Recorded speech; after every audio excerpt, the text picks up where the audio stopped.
ഒരിടവേളയ്ക്ക് ശേഷം പശ്ചിമേഷ്യ മുഴുവൻ യുദ്ധഭീതിയിലാണ്.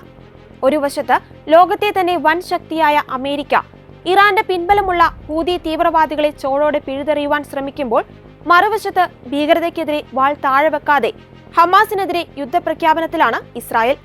ട്രംപ് അധികാരത്തിലെത്തിയപ്പോൾ തന്നെ ഭീകരതയ്ക്കെതിരെയുള്ള പോരാട്ടം ഇനി ഒരുമിച്ചായിരിക്കുമെന്ന് ബെഞ്ചമിൻ നെതന്യാഹു പരസ്യമായി പറഞ്ഞിരുന്നു. അത് അക്ഷരാർത്ഥത്തിൽ പൂർത്തിയായിരിക്കുകയാണിപ്പോൾ.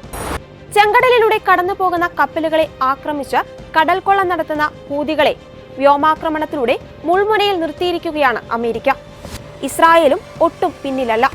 ബന്ദികളെ വിട്ടയക്കില്ലെന്ന് ഹമാസ് അറിയിച്ചതോടെ പൂർവാധികം ശക്തിയോടെ കര വ്യോമമാർഗങ്ങളിലൂടെ ഹമാസിനെ ഇല്ലാതാക്കുമെന്ന് ദൃഢപ്രതിജ്ഞ എടുത്തിരിക്കുകയാണ് ഇസ്രായേൽ. അവശേഷിക്കുന്ന ഇസ്രായേലി ബന്ദികളെ ഹമാസ് വിട്ടുതരില്ലെന്ന് അറിയിച്ചതോടെ ഇസ്രായേലിന് ഇനി മുമ്പും പിമ്പും നോക്കാനില്ല. തങ്ങളുടെ പൗരന്മാർ അപകടത്തിലായതോടെ സമാധാന ഉടമ്പടികൾ കാറ്റിൽ പറത്തിയിരിക്കുകയാണ് ഇസ്രായേൽ.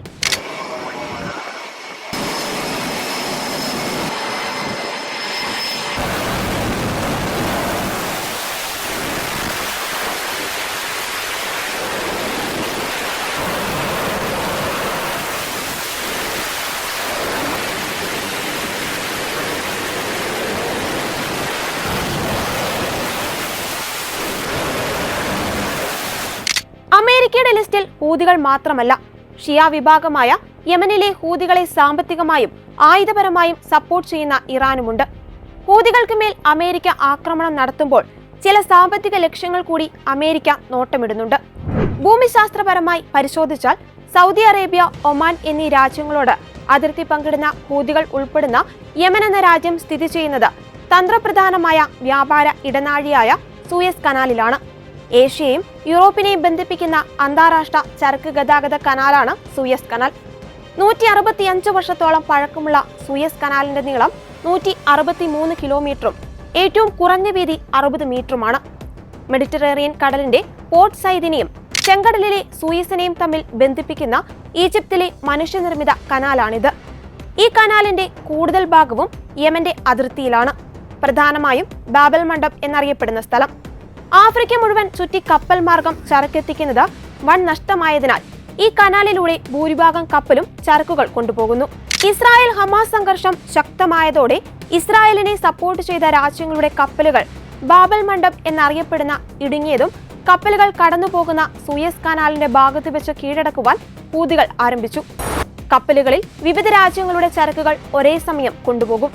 ഹൂതികൾ കപ്പിത്താനെയും കപ്പലിനെയും ആക്രമിച്ച് ലോഡുകൾ പിടിച്ചെടുത്തതോടെ $multi-billion നഷ്ടമാണ് വിവിധ രാജ്യങ്ങൾക്കുണ്ടായത്. 2023 നവംബർ മുതൽ ഈ വർഷം ജനുവരി വരെ ഹൂതി വിമതർ മിസൈലുകളും ഡ്രോണുകളും ഉപയോഗിച്ച് 100-ലധികം വ്യാപാര കപ്പലുകളെ ആക്രമിച്ചു. 2 കപ്പലുകൾ മുക്കി, 4 നാവികരെ കൊന്നു. ഇവരുടെ മനുഷ്യാവകാശ ലംഘനങ്ങൾക്കും തൊഴിലാളികൾക്കെതിരായ അടിച്ചമർത്തലുകൾക്കുമെതിരെ പൊതുജന വികാരം ശക്തി പ്രാപിച്ചുകൊണ്ടിരിക്കുകയാണ് ട്രംപിന്റെ നീക്കം. 1962 വരെ 1000 വർഷക്കാലം യമൻ ഭരിച്ചിരുന്ന ഇസ്ലാമിലെ ന്യൂനപക്ഷമായ ഷിയ സായിദി വിഭാഗത്തിലെ അംഗങ്ങളായ ഹൂതികൾക്ക് ഇറാൻ വളരെ കാലമായി ആയുധം നൽകുന്നുണ്ട്. അതിനാൽ ഇനിയൊരു ആയുധ കൈമാറ്റം ഉണ്ടായാൽ ഹൂതികൾ ചെയ്യുന്ന എല്ലാ ആക്രമണങ്ങളുടെയും ഉത്തരവാദിത്തം ഇറാനാണെന്നാണ് വൈറ്റ് ഹൗസ് അറിയിച്ചിരിക്കുന്നത്.